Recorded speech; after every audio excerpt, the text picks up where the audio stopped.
All right, welcome everyone. So today I'm going to walk through a specific trading style called trend following. Now there's many trading styles that you can go about, especially when you're using charts.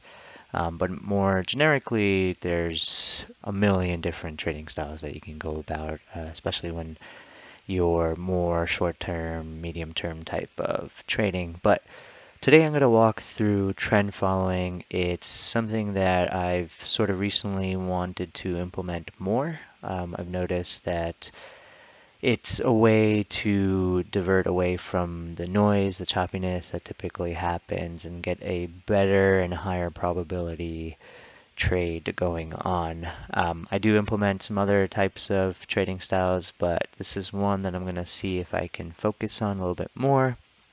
Some of the characteristics of trend following is that they could be a little bit more passive, higher probability, as I was mentioning, in terms of successful trades. And I think overall it's easier to understand, easier to visualize, and therefore leads to the higher probability that we were talking about. But as a whole, I think I'm going to start off with what charting is, then sort of dive into some indicators, moving averages, candlestick patterns. Knowing that foundation of what charting is will then help us understand what trend following is and what type of trading style that specifically is. So let me first off sort of walk through what you're looking on the screen right now. There's, like I said, multiple ways of trading, and one of the ways that I do is people call it technical analysis, charting. I like to call it charting. Technical analysis sounds a little too fancy since it's not really complex in data and data parsing and trying to predict based off of data. Rather, it's predicting off of somewhat visualization version. But there are folks that exist out there that do leverage everyday data of high, low, close prices to predict price into the future. But so you're looking at charting platforms. There's many different charting platforms out there. There's TradingView, TrendSpider. You can go to Thinkorswim. I'm sure some of the typical brokerages have their own type of charting platform. But what you're looking here is TSU 2000. Doesn't really matter, not really relevant to the conversation.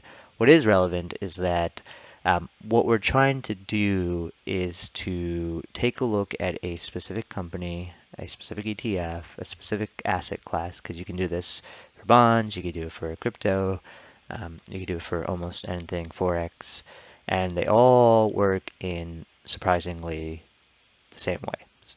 It's weird, but somehow that's sort of how human psychology and a free market tends to work. Um, so what we're showing here is past history. We're showing what happened a week ago, a month ago, 2 years ago, a decade ago. And what we're trying to do is to leverage past history to formulate an opinion for the future. Um, and the key point in that is that when you formulate that opinion, hypothesis, you're not going to be correct all the time. People have different win rates. Some folks can get up to a 70%, and I'm sure there's folks that go a little bit higher than that.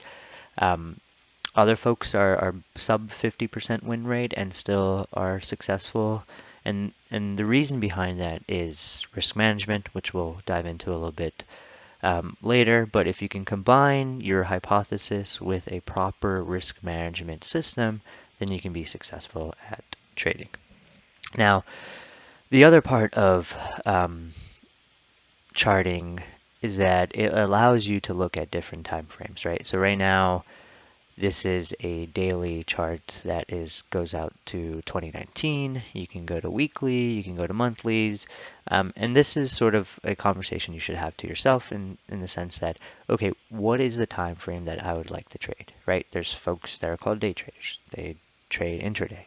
There's folks that sort of have maybe a multiple day time frame of holding a asset class, and those are sort of swing trader type of yeah, you can call them swing traders basically.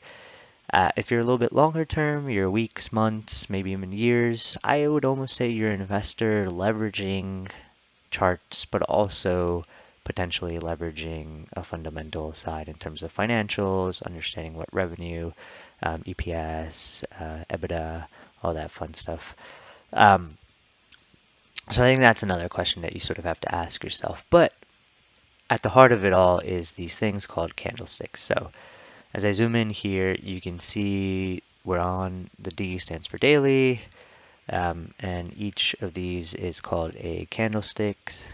There's other patterns, or sorry, other representations. So I think we have Heiken Ashi, we have regular bars, we have specific open and high, low, close bars.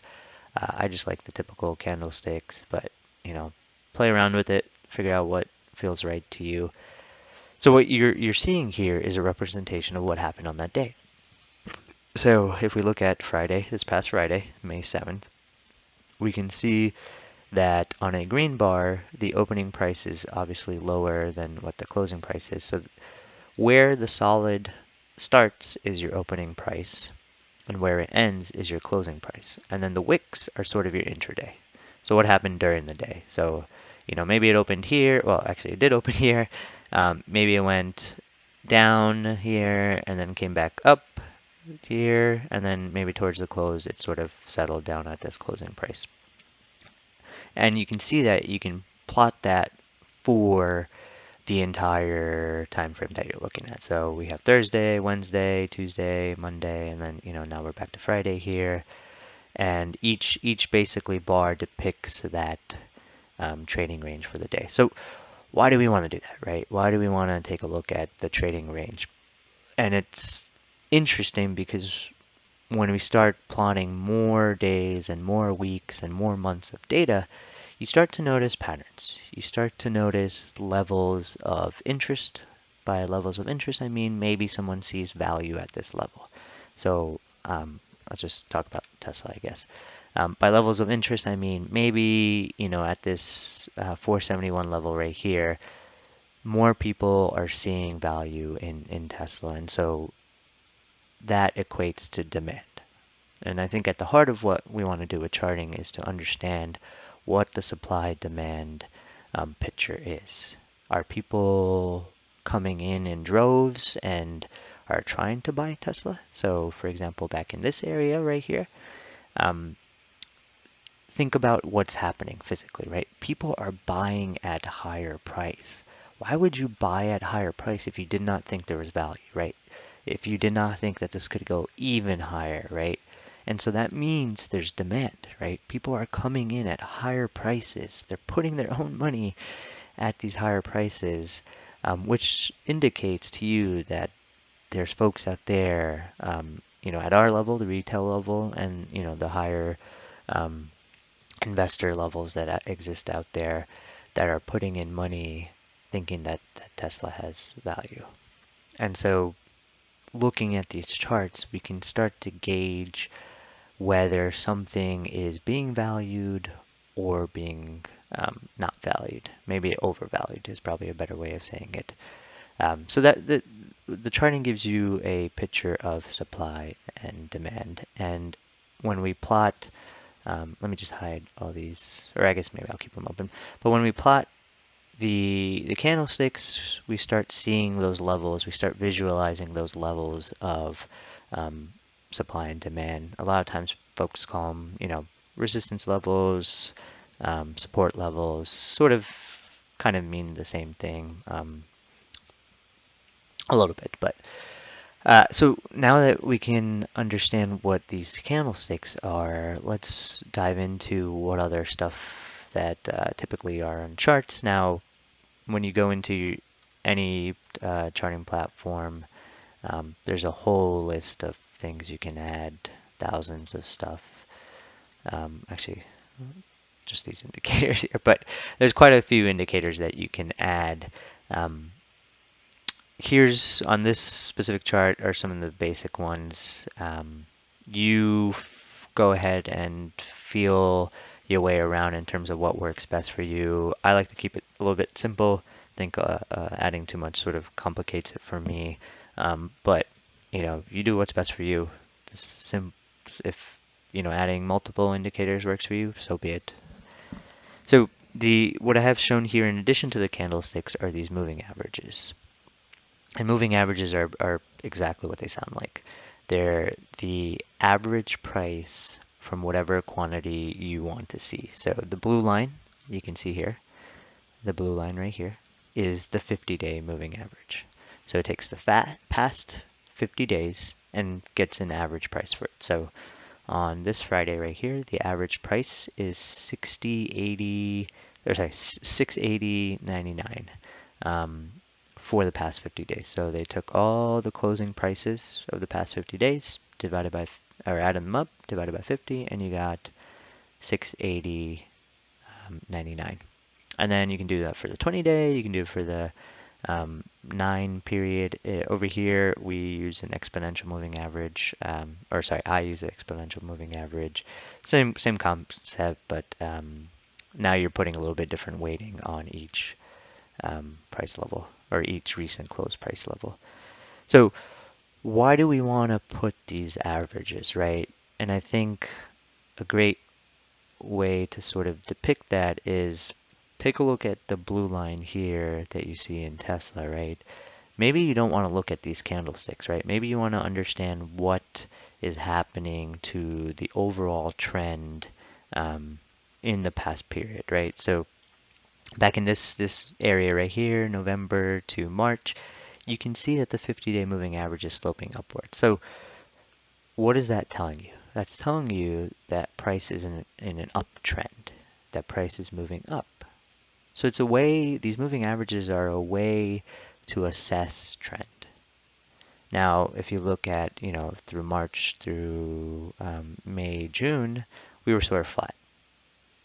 And of course, it is a indicator that's based on past price, but it does help sort of to understand what the trend is now and is going to be. And we pretty much were choppy here, and then of course we kind of began our crazy run here in the May time period. Remember why I mentioned these moving averages, right? It's a way to assess trend. It's going to be important when we actually talk about trend following. Now there's some other smaller term or shorter term moving averages here. They do the same thing but on a smaller scale, right? The 20-day moving average from early or mid-November to early February is this pink line is sloping up. Indicates to you now on this shorter time period you are in an uptrend. And again, you have to figure out your time frame, right? Do you want to be a longer term? And sometimes, for a longer term type of trade putting in, you have massive returns. And, it's up to you to sort of understand your risk management, to understand the ebbs and flows, the sideways movements, if you can handle that. Or you can do a little bit maybe shorter term and catch these more volatile, or sorry, not volatile, more shorter term moves here, and maybe put a little bit more on compared to a longer term move. And then the final thing we have is the shortest term moving average is the 9 period exponential 9 period moving average. And again, now we're talking about much smaller scale type of movement. So sloping up, still sloping up here, but it's kind of going sideways. Now we're sloping up again, going sideways. And you can stack each one to sort of give you a picture, right? So maybe you go, okay, my 50 is an uptrend, sloping up. My 20 is an uptrend, sloping up. But then maybe I look over here and it says, okay, well, my 9 is sort of flattened out. Maybe I should be a little cautious, potentially. So then as the days go, now your 20 starts getting to flatten. So now you say, okay, maybe I need to be more cautious. And then, this obviously I purposely picked this example because I saw this downtrend. But as you sort of look, you'll see the same example pop up more and more. So that's kind of some of the basic items on charts. You also see these bars to the left. These are valuable to me. Not many folks use them. but they're called volume at price. And what that means is that how much volume was traded at a certain price level. And so if you take a look at this right here, this, what is this? 471 to 373. You can see you have a pretty massive volume profile, right? You know, this red bar extends all the way over here. And what that means is that there was a good chunk of volume traded in this time period, which is valuable to see from the perspective of where is um, value, where is supply, where is demand. When you're looking at this, we can take a look at these candlesticks, we can take a look at our moving averages, and then come up with a hypothesis, and then add in our volume profile, right? So I take a look at this and I say, hey, there's a lot of volume being traded. And then actually, let me go back to give you a better example. Um, oh, now we're frozen a little bit.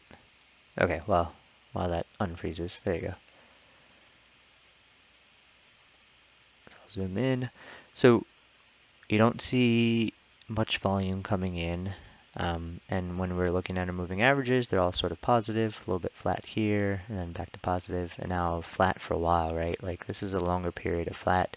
And we also have confirmed by the volume, right? So what does that mean, right? So it could be two things. It could either be an accumulation period, so a little bit of a rest where folks are sort of figuring out value and some folks are accumulating, or it could be a distribution period, and that means a time period where maybe folks are handing off their shares, right?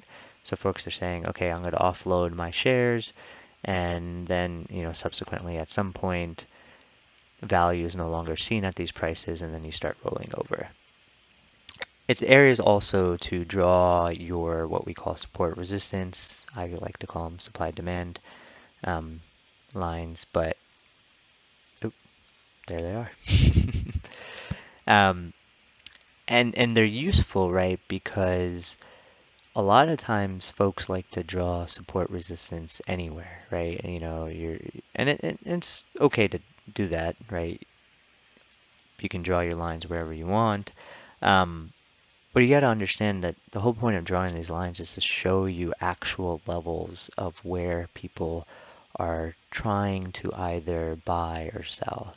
And so when you're looking at these, right, these lower level areas don't really mean much, right? These areas of pockets that they call, um, they're not really that important. So don't really draw lines in these areas, but rather just look at what's happening to price in those areas, right? You quickly go through these values. So let me go back to my so if we go in this pocket, right,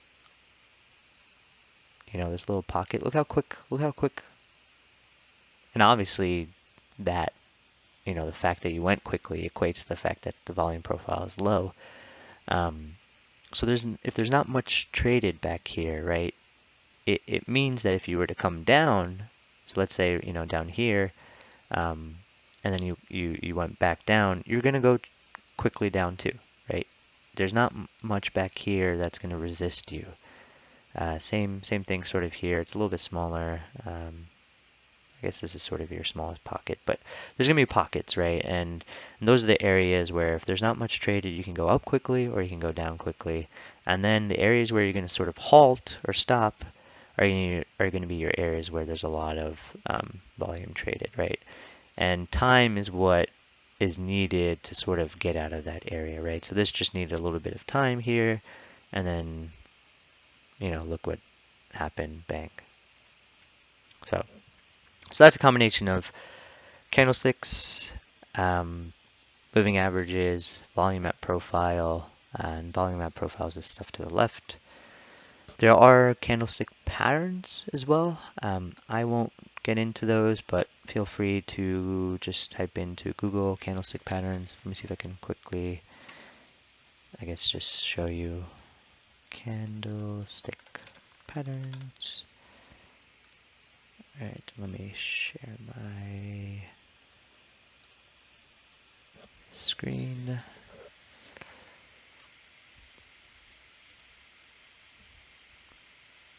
Oh, It won't let me. Okay, well, that's okay. You guys can go ahead and Google them. Um, what I would recommend is Google them, learn them, go back to a chart, visualize them. They're not always as clean. Nothing ever ends up being clean. Um, remember that the market's going to trick you a million times before it actually makes the move.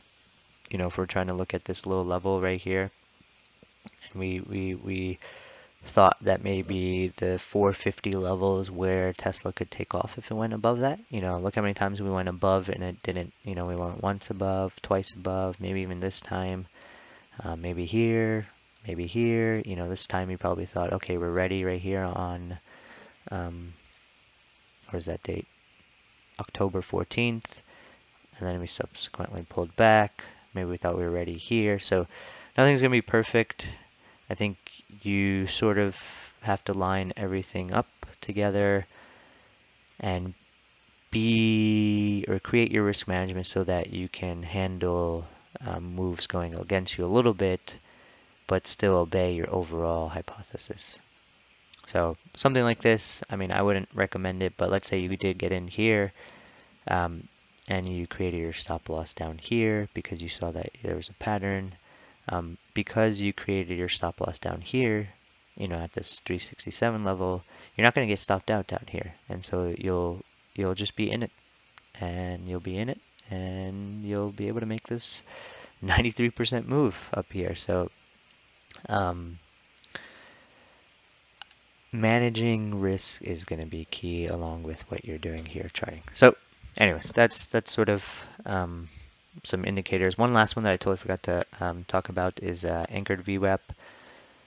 It's a lot more charting platforms are starting to use them. It's VWAP means volume weighted average price. So the same way when we're sort of showing our volume at profile, which shows, again, to clarify, the amount of volume traded at a specific price level. What volume weighted average price does is it's the average price similar to this for where you select. So, you know, if I want to make this my starting point, what it'll do is that it'll average all the price past, or sorry, from that starting point onward to the point that maybe you're curious about, or just to present day. So, you know, on this Friday, or sorry, this is not the latest. Right here on this past Friday, you can see that from this point to this point is the average price, but weighted by volume.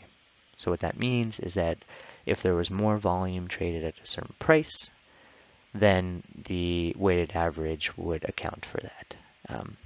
And it's, you know, apparently a pretty key level for individuals that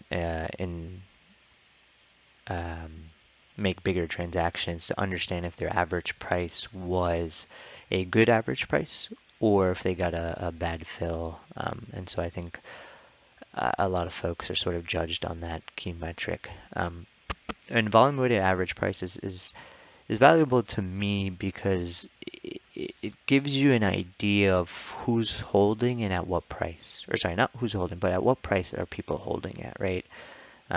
So in this case, if I just get rid of this stupid line here, this black line, you know, the average price is 728, right?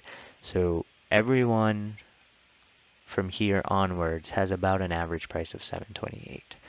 And where's price now? We're below it, right? So there's, you know, I don't know if we're using normal distribution or whatever is being used.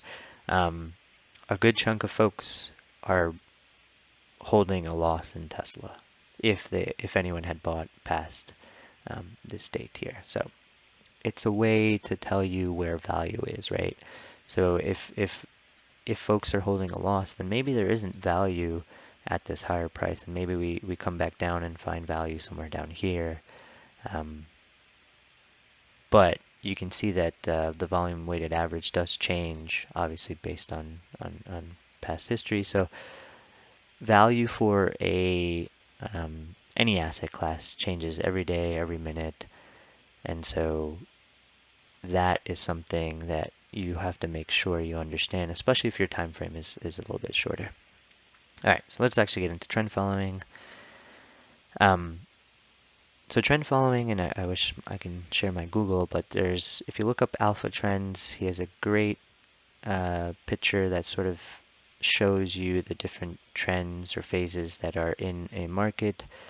Stage one is accumulation, so an area where folks are sort of buying up shares, and then eventually leads to stage two, which is sort of your uptrend. And you can have ebbs and flows, you can have pullbacks, you can have pauses. It's all normal part of an uptrend. And then your stage three is that you take a little bit of a pause, but this pause is different than all the other pauses in the sense that now folks are offloading their shares at a higher rate, right? And when we're talking about folks, we're talking about the folks that are holding the bigger positions, right? They're offloading to folks during this pause period. Um, and then that pause period, once those shares are offloaded, leads to your downtrend. And so, if we're taking a look at Tesla as an example, and let me hide everything, um, you can say that this is your accumulation period right here. And this is all subjective. Folks are going to see different things, and that's sort of the beauty of charting and really anything out there, right? When you look at something, you're going to view it differently than another person. But the way I can see is that this is sort of an accumulation period, right? And during an accumulation period, you sort of want to see higher volume, green volume, meaning people are buying in bigger blocks. Um, so let's say this was your accumulation phase, obviously many years, which pents up. The longer the accumulation phase, the longer the base, the stronger the move. And look at that. I mean, we saw a crazy move. So we've identified an accumulation phase. So we're just saying, okay, let's keep an eye out for Tesla, right? We're not saying that's something we're going to actively take a look at, but maybe, once a week we just take a look at where price is.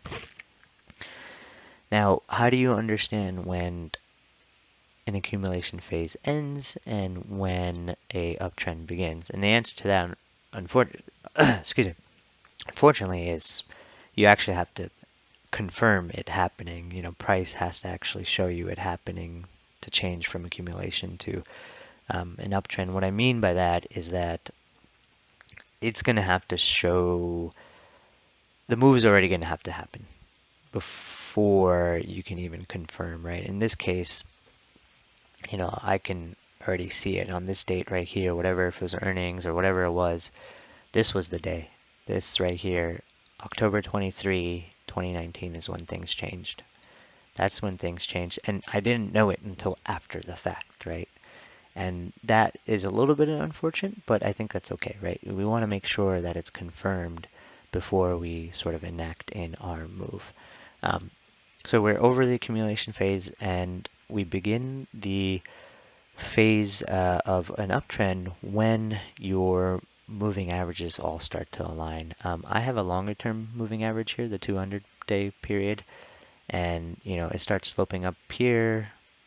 It's coming out of this sideways movement that you can use. You can use your 50-day. There's areas right here that sort of indicate, oh, okay, maybe we're going to come out of our uptrend. I know it's sort of hard to see, so I apologize. Let's see if I can zoom in a little bit.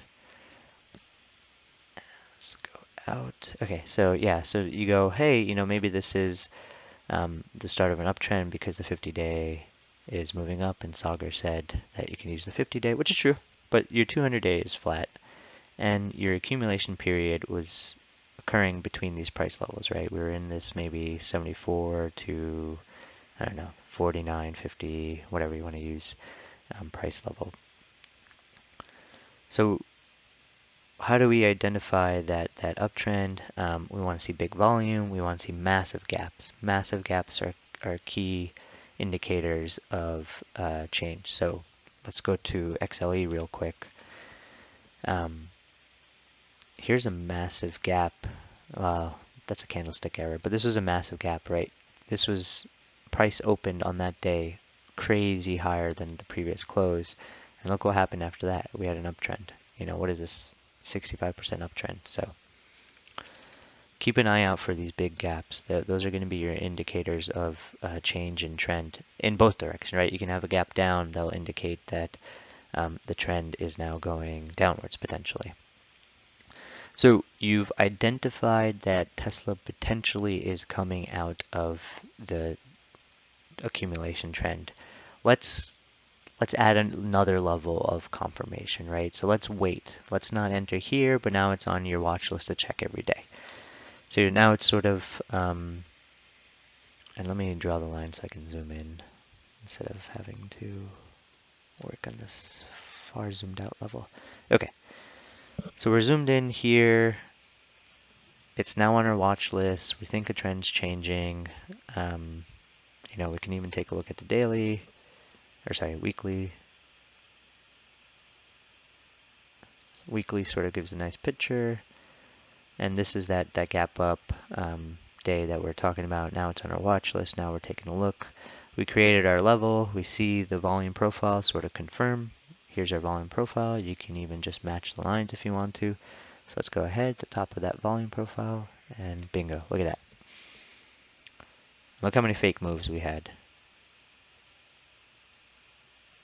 And what's the difference here?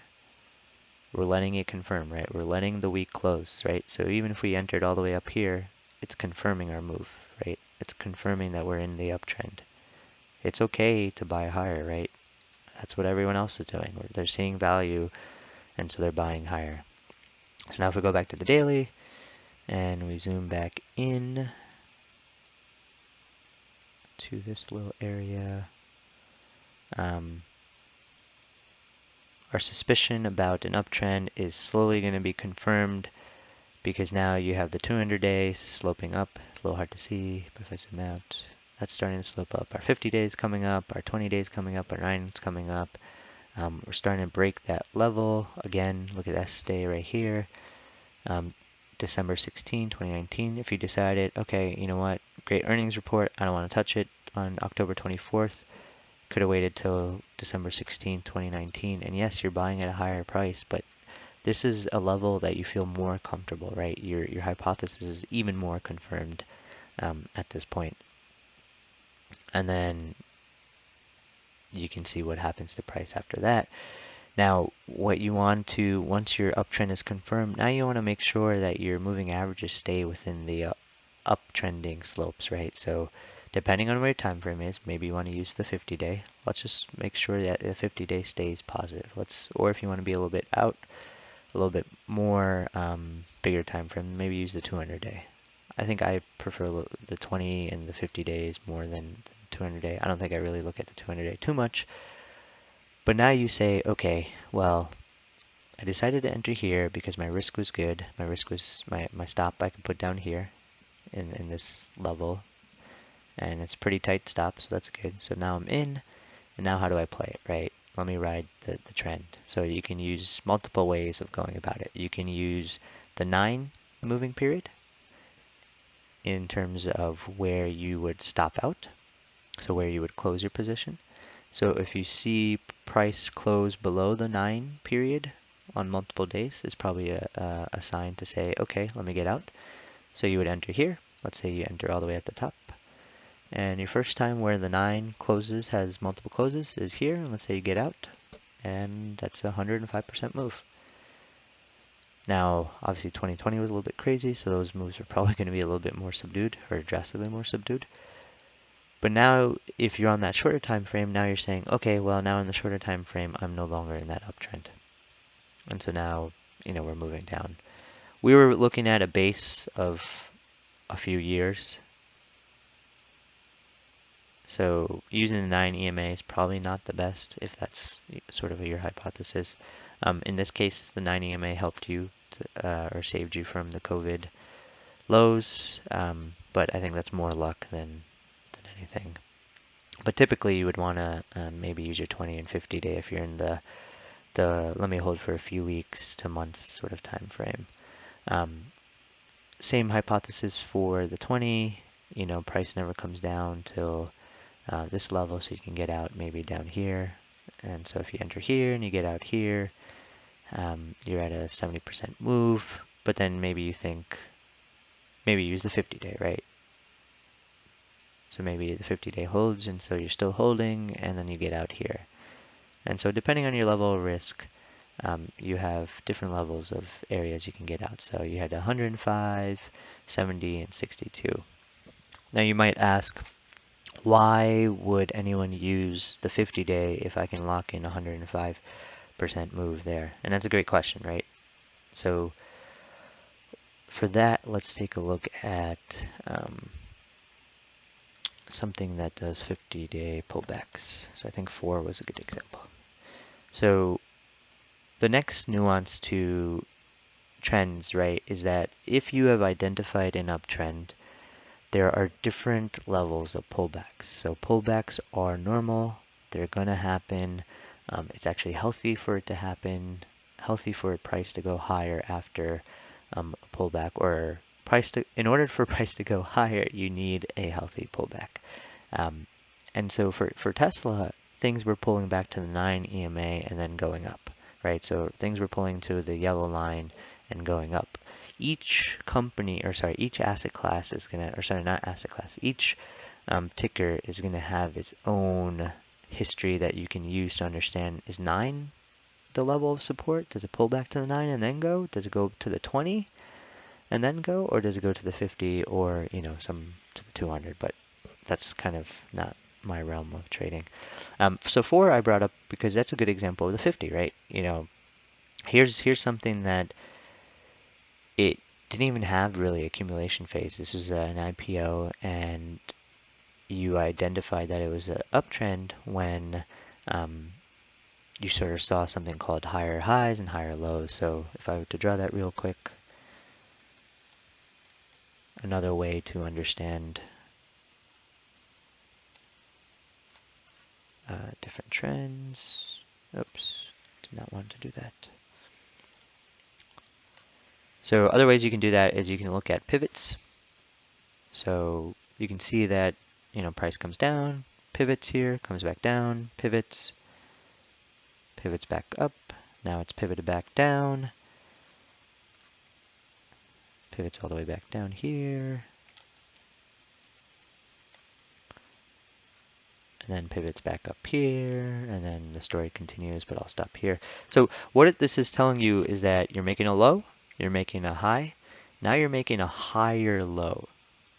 So this low is higher than that one, and then we continue back up, and now you're making a higher high compared to this one. Come back down, you're making a higher low again, just barely, but again, you are making a higher low. And so what that tells you is that you're in an uptrend. So you can combine this with your moving averages to confirm an uptrend. So we can do that with Tesla, but in that case, Tesla didn't really confirm that too well with the higher lows because it just made it higher highs and it just continued on. But again, right, we made this low and now we went on and we went above this. So it continued to show that higher high and higher lows as you went on in the picture to confirm that you're in an uptrend. So I was saying is that each ticker sort of has its own level of history and its own level of pullbacks. And so 4 was a great example of buying pullbacks to the 50-day. So our blue line, right? Healthy uptrend. Now I want to do a pullback. And then, you enter on the confirmation. So for me, confirmation means above the moving averages. So you can do above this 20-day. And then you can ride a short-term trend with your 9. But really, if you want to ride this entire move, just let the 50-day, right? Let the 50-day sort of hang as your risk area. So you enter, I don't know, let's say you enter the break of this level, right? You enter up here and you say your stop is below the 50-day moving average, the blue line, right? So you're going to say if price stays below the 50-day moving average, then I'll get out. Now, a key aspect to everything that you do is that nothing is going to be perfect. So make sure that you have margin within your risk management. Make sure you have margin to say, okay, it's going to go below the 50-day, but it'll go a little bit, and that's okay. And so if you entered up here off of the break, and you put whatever percentage off the 50-day, in this case, you probably wouldn't have known because the 50-day wasn't down here. So maybe a better point is up here. Maybe you buy this gap, you buy the open, and you notice that it does do maybe 3% off of the 50-day. You put in your stop, and what you do is you just let it ride. and every single time it comes back to 50, you can maybe add some more, or you just say, okay, well, I'm watching it, looks fine, healthy pullback, and now it's continuing, and now it's continuing. Now I'm glad I brought up 4 because we're at an interesting level, right? We're now at a level where, hey, we went significantly lower. Now your hypothesis is no longer valid, right? Your 50-day moving average is no longer an area where things are sort of hanging out there. Now, you need to confirm that, right? I think most people probably would have been stopped out here because you would have said 2 or 3% off, or maybe somewhere down here actually. Um, so your trade would have been closed at this point. So you bought the gap here, or you bought even the high here because you went above this high, and you rode the entire way, and then you got stopped out, somewhere down here, and that's a 30% move. These are a little bit more realistic type of moves here versus the Tesla. And now you start creating a new hypothesis, and that hypothesis um, won't really be summarized until we start seeing more price levels here to confirm, maybe something that we're thinking. Because it's quite possible that it can do a lot of this, right? It can go here and then, continue onwards. My gut feeling says that it may not do that. We got a nice big volume here, massive price decrease. I have a feeling that this uptrend is potentially over, and then, we either might be consolidating or we might come into a downtrend, but that's something to assess. Just like going back to Tesla, we have to watch it, we have to confirm it in order for it to happen. Let's take a look at something else. What comes to mind? Uber.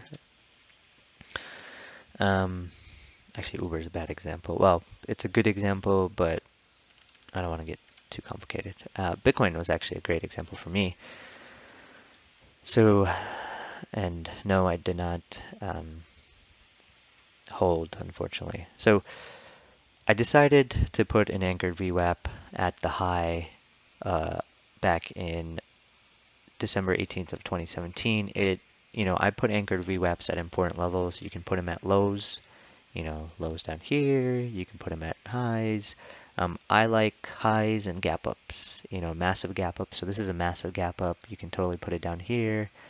And still the sort of your thesis still is valid.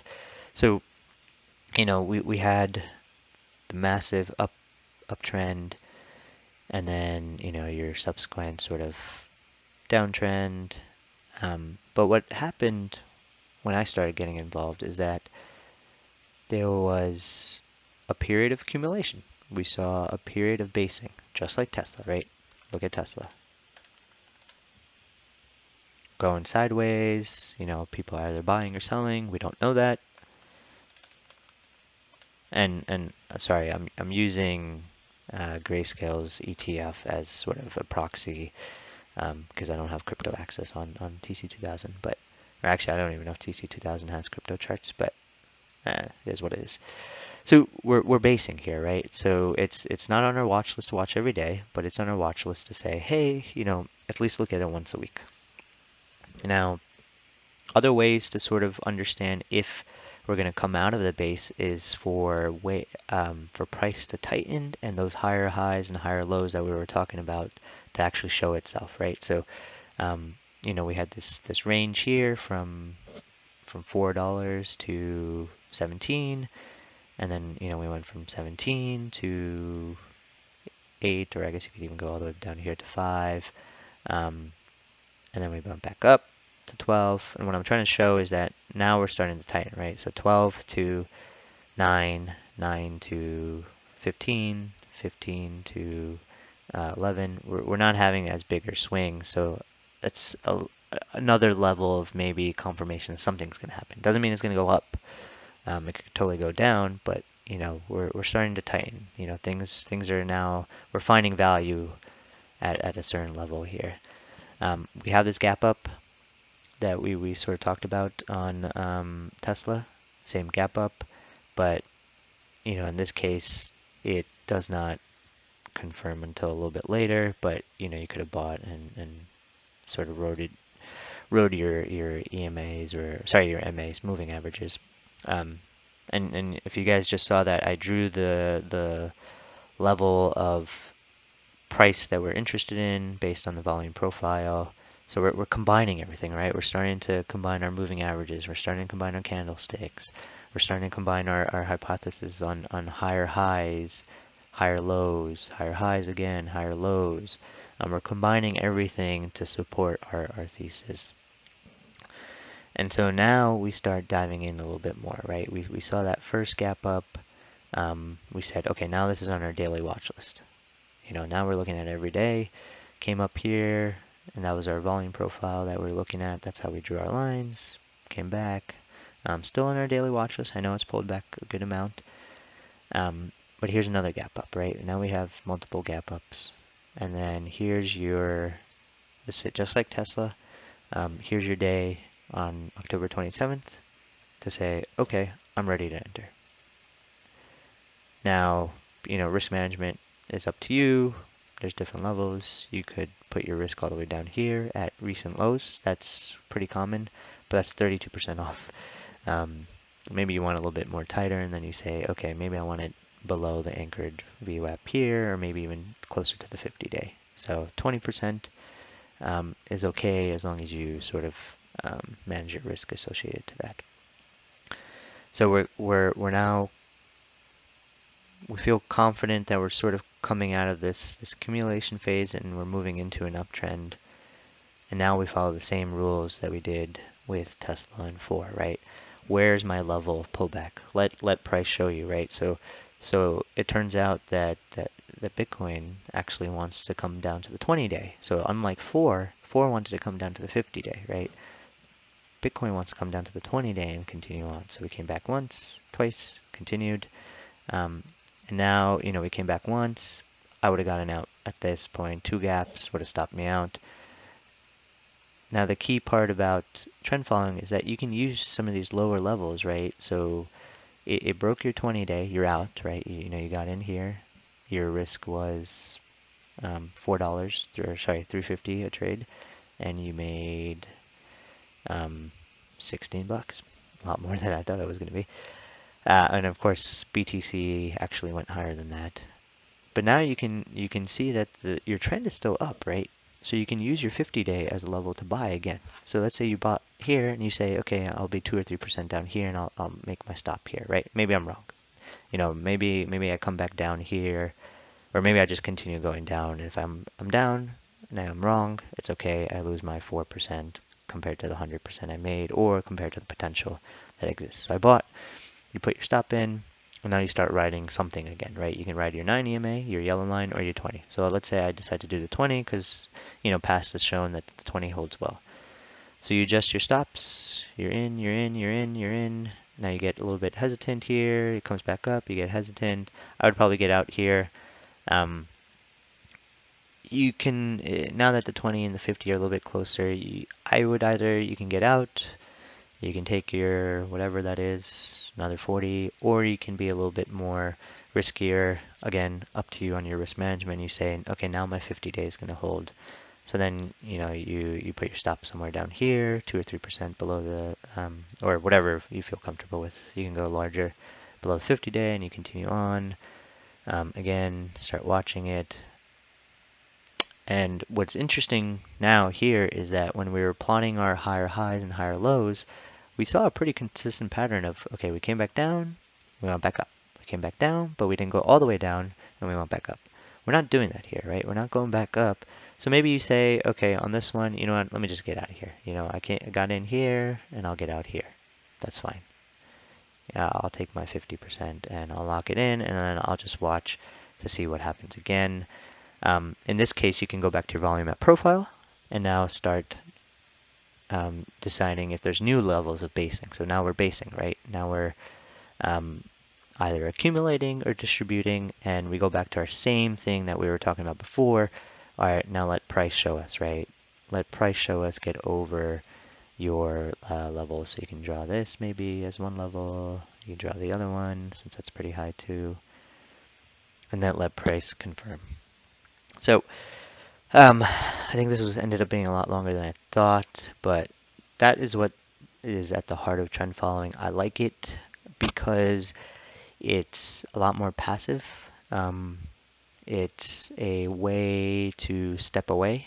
My biggest problem has always been holding, and so this is a way to increase your holding lengths. I think the key, well, actually, the key for me, I'm not going to put this on everyone, but the key for me is to hold longer in order to get these bigger moves versus trying to get some of these smaller moves.